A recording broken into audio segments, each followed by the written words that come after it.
नमस्कार मित्रों, मैं हूं बागेश्वर से डॉक्टर रमेश कांडपाल। हिंदू संस्कृति में आपका स्वागत है। हमारा चैनल, जो लोग नए हैं जुड़े हैं इसमें, चैनल को सब्सक्राइब करें, लाइक करें, शेयर करें, क्योंकि हमारा यह जो चैनल है आपके लिए लेकर के आता है धार्मिक पर्व, व्रत, त्यौहार, उनके संबंध में संस्कृत में संकल्प सहित पूजा पाठ, मंत्र, जप, तप, क्या करना चाहिए क्या नहीं करना चाहिए, सब हमारे जो वीडियो हैं आपको सब इसमें प्राप्त होगा। और अब बात करेंगे हम जो दशम भाव पर हम बात कर रहे हैं, और द्वादश भाव जो कुंडली में होते हैं उनमें किस भाव से क्या विचार किया जाता है उस पर हम बात कर रहे हैं। आज बात करेंगे अब दशम भाव से हमको क्या क्या विचार करने चाहिए। मित्रों, दशम भाव जो है कुंडली का बहुत महत्वपूर्ण होता है, और इसलिए भी महत्वपूर्ण होता है क्योंकि ये पहला भाव, ये चौथा भाव, ये सातवां भाव और दशम भाव जो है केंद्र कहलाते हैं।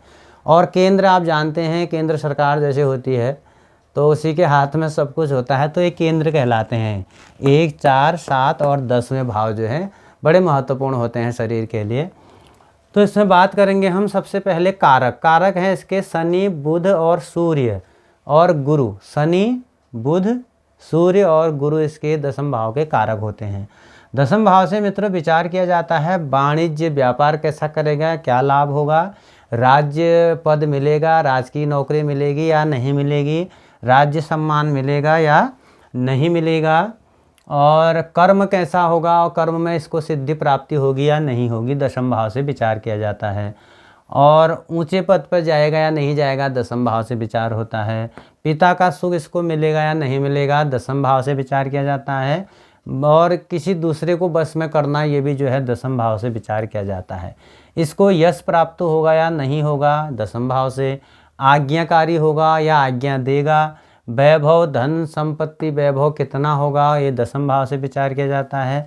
कोई गोद ले लेते हैं पुत्र को, उस गोद लिए पुत्र का विचार दशम से किया जाता है।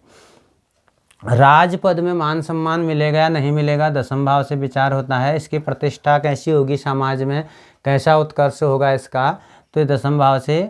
और बड़े वृद्ध लोग जो होते हैं, बड़े बूढ़े, मतलब किसी ने पूछा कि हमारे बड़े वृद्ध लोग हैं, इनका जीवन के विषय में बताइए, तो वो भी दशम भाव से विचार किया जाता है।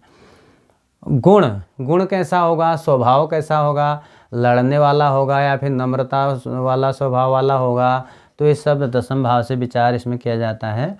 और आयु का विचार भी दशम भाव से किया जाता है। अष्टम से भी किया जाता है, दशम से भी किया जाता है। और अधिकार क्षेत्र इसका कितना होगा, कैसा कैसा अधिकार होगा, वह अधिकार क्षेत्र भी जो है दशम भाव से विचार किया जाता है। और पैतृक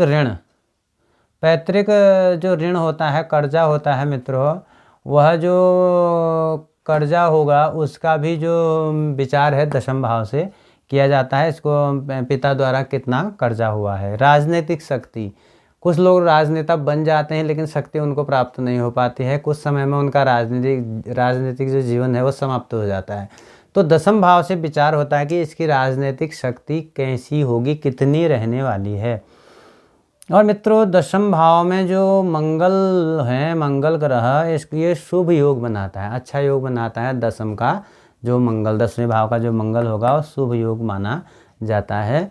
और बाकी मूल रूप से दशम भाव का जो मेन है कर्म, मतलब कर्म से ये नौकरी किस प्रकार की प्राप्त करेगा, रोजगार किस प्रकार का यह प्राप्त करेगा, ये सब दशम भाव से विचार करके लोग बताते हैं। और दशम भाव से ही ये सारी बातें बताई जाती हैं।